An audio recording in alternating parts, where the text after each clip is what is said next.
Tesla owes its existence to this subcompact car. Today we're going to talk about it and drive it. I'm Matt Shoemaker. Welcome to Tech Forum.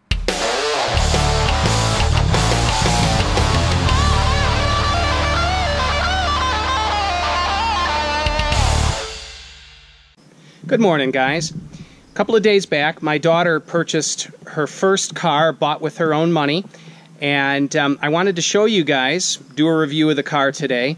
Many of you know the history of Tesla, some of you may not. However, early on, about a decade back, Tesla was in financial difficulties, as they have been several times, and they would have gone bankrupt if not for being approached by a major auto manufacturer, and they wanted to form a strategic partnership with somebody to develop an electric drive system for one of their cars. Tesla at that time needed to form a strategic partnership with a major manufacturer in order to gain the finances they needed and the credibility they needed. And what came out of that is the little smart electric drive.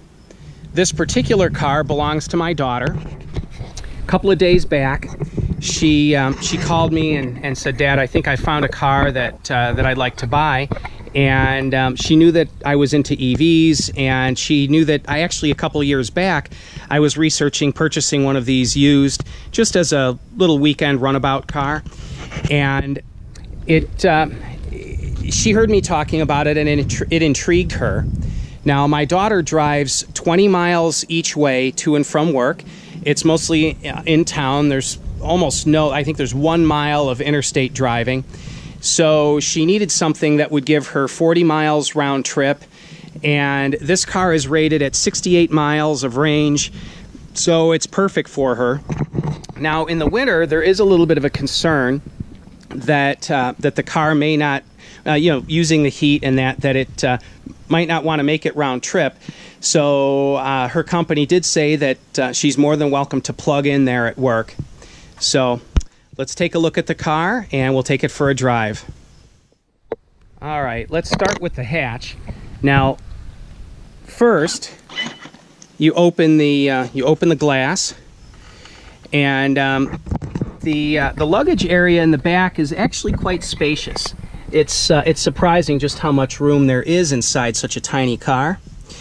And but one nice thing about this car is that the tailgate opens downward, and that downward opening nearly doubles your cargo area. Actually, it more than doubles it when you consider that you could let things hang over. So let me look at it through the inside of the car here, and so you can see there's quite a loading platform. And in fact, I can sit pretty much all the way in, and my legs don't hang over the end of it there. But so the luggage area is quite large. You can fit a bit in it, and pretty solid little car. I know the looks are very polarizing, but that being said, it's not a bad little car. It is a lot of fun to drive, and there is no traditional hood. This is just a cover that you can remove, but there's really not much underneath it. The propulsion system on this car is located at the rear. It's actually a rear-wheel drive car, for those that don't know. I think a lot of people assume it's front-wheel drive. So there's the underside of the car, and you can see the gearbox there. There's the electric motor, and the axle. Looks like it's a torsion beam suspension. So let's go ahead and climb in, take it for a drive. All right, the first thing you notice about this car is how spacious it is on the inside. It is amazing how such a tiny car can have such a decent amount of cockpit room, living space, if you want to call it that. Just a wonderful little car. This is state of charge meter. This is power meter. The more acceleration you give it, the higher the needle moves. The more regen you give it, the further counterclockwise the needle moves. So it's a nice little indicator. Now, a little bit of history on this this whole deal between Tesla and Mercedes-Benz. back when the Roadster, about 10 years back when the Roadster was in production, Tesla found themselves in a very bad financial situation, and they were hoping to find somebody to invest with them or to do some outsourcing work to another company for pay. And at that time, Mercedes was looking for somebody to do that very thing for them. And it's kind of an interesting story. Tesla was given 90 days to come up with a prototype of a smart 4.2 with an electric propulsion system in it, but they weren't given a car to use.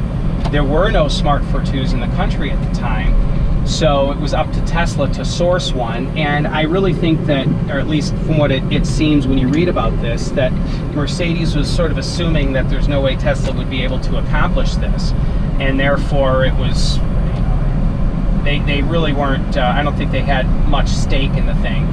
So Tesla sent an employee down to Mexico with $20,000 to purchase a Smart 4.2 brand new and drive it up to the States, up to California, where they could begin working on it. Being that they only had 90 days, there really wasn't enough time to develop a specific drive system for that car. So what they were forced to do was take the only thing that they had available, which was the drive system from a Generation 1 Tesla Roadster, and install it into the back of the Smart, and then reconfigure the battery pack to fit within the structure of the car. So that they finished within the 90-day allotted time, and sent videos to Mercedes, who were skeptical that it was functioning as well as Tesla said. And but lo and behold, Tesla delivered the car, and as the story goes, Elon Musk tells about this on numerous interviews, that original prototype smart electric drive would pull wheelies in the parking lot. I think they had an unrestricted Roadster drivetrain in it, so it was whatever, several hundred horsepower crammed into this tiny little short wheelbase car.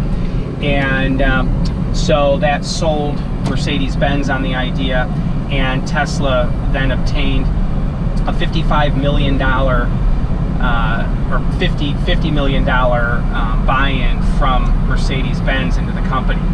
And in fact, there are remnants of that buy-in to this day. The Model S still uses, unless it's there's been a recent change, but as far as I know, the Model S still uses turn signal stock from Mercedes, and there might be one or two other little bits. But Tesla had a very good relationship with Mercedes. At this point, Mercedes is using a different drivetrain. In fact, this is a 2014 car, and I believe this car has a Bosch electric drivetrain in it. But for several years anyway, the Tesla drivetrain was in the early smart electric drives. So kind of a great story, and it is not a stretch to say that Tesla would not exist would it not be for that deal. In fact, Elon Musk has been very specific about that in numerous interviews, where he says Tesla would have gone bankrupt if it weren't for the $50 million that they got from Mercedes-Benz, specifically to develop the drivetrain for this car. So this car really is sort of the Generation 1 Roadster is the grandfather of all modern Teslas, but this car, it also contributes to the history of Tesla, as does the P0 car that was mentioned in the intro. So anyway, this is it's a wonderful little car to drive around. Some specs for you: it has a 17.6 kilowatt-hour battery pack. The electric motor is 74 horsepower, and its rated driving range is 68 miles. Now that's a driving range in mixed driving. If you drive this thing in town with the AC off, it's probably more like 90 to 100 miles. It definitely way exceeds that 68-mile range. That being said, in the winter time, if you're using the heat, or in the summertime, right now I have the air cranked, that range is probably more like 50 miles. But again, you know, around town in the summertime, you know, if you're not really cranking the air too much, the range is really quite far. And so my opinion of this car, it is a lot of fun to drive. It actually corners very well. It stays quite flat. It is, it's a little bit jittery with the short wheelbase. You get it up over 60 miles an hour, and you really have to pay attention to it. But for its intended purpose, which is an around-town grocery getter, errand running car, fits that really to a T. I would say that the overall quality is, you know, it's an Econobox, so the quality is okay, but it is, the acceleration, the rated acceleration is 11.1 seconds, I think, but it's actually quite a bit quicker than that.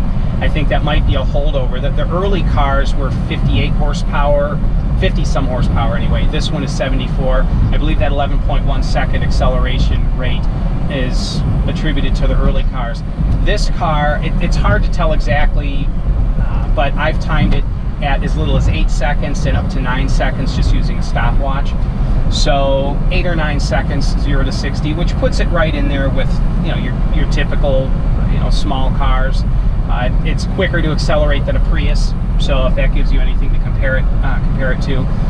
There is a button underneath the throttle pedal that, as you're opening, pushing the accelerator down, it clicks a pedal that gives you an extra few horsepower, and you can really feel that when you're merging into traffic. As long as you put it all the way down, click that extra button, it will accelerate. I mean, I would say more than adequately, more than enough to keep up with traffic. I'd say quick enough that you're going to open a gap between yourself and the car behind you without too much effort, but, you know, definitely not a fast car by any stretch. So it is a very lightweight car. My daughter mentioned she's 23 years old. I think she's 5'2", maybe 100 pounds. She mentioned that in neutral she can easily push this car, and which I don't know why she tried that, but you know, that was kind of nice to know. So it is, I don't know, it's a great little car. I would say that for somebody that is, you know, driving say 50 miles a day, mostly local driving, not really much on the expressway, and needs something super cheap, this is the car to get. She paid out the door $7,000 for this car, and we did the math, and that is $130 per month of savings in gas alone between her commute to work, which is 20 miles each way, and then her errand running over the weekend. So $130 a month in gas savings, if I'm doing the math right in my head, puts this car at payoff in less than 5 years in gas savings alone. Now, is this thing worth $20,000 like they get for them new? I don't know. We'll leave that up to you guys to decide. But for $7,000, oh, and look at this thing. You could shave the bark off a tree in this car. It turns so sharp. Anyway, you could U-turn in a road without no three-point turns needed. Anyway, would this car be worth 20 grand? I don't think so. But for $7,000 that she paid for it, it is a wonderful car. So anyway, just I absolutely love it, and I've definitely gotten spoiled by my Tesla, but this is a lot of fun, and you know, there's no complaints on my end. Overall, I would say that the handling of this car is better than you would assume it would be. I think much of that is due to the torquey nature of the electric drive system and the low mounted battery pack. The car is very stable at corners, actually very flat for how tall and narrow the car is. You would assume, or short, it's not really narrow, it's wide enough, but it's tall and short. You would assume that the car would pitch and roll and lean, and it really doesn't, or at least not nearly to the degree that you would expect of a car that's so small and tall. So and again, I go back to, that's got to be due to the low center of gravity that this car has. I would say that in the city, which again, this car was really primarily designed for city driving, it would be a fantastic car. I have no doubt about it. I mean, darting in and out of traffic, finding parking spaces is wonderful. The styling, take it or leave it. I view it like a pug dog. Sort of a little bit ugly, but so ugly it's cute. So take that as you will. This is the green and white version. My daughter named it Kermit. Seems fitting. The overall quality, being that this car is owned by Mercedes, the quality is good, but it's an econo box. That's what it was meant to be, and so you know, corners were cut. It's pretty obvious. The dashboard is quite nice.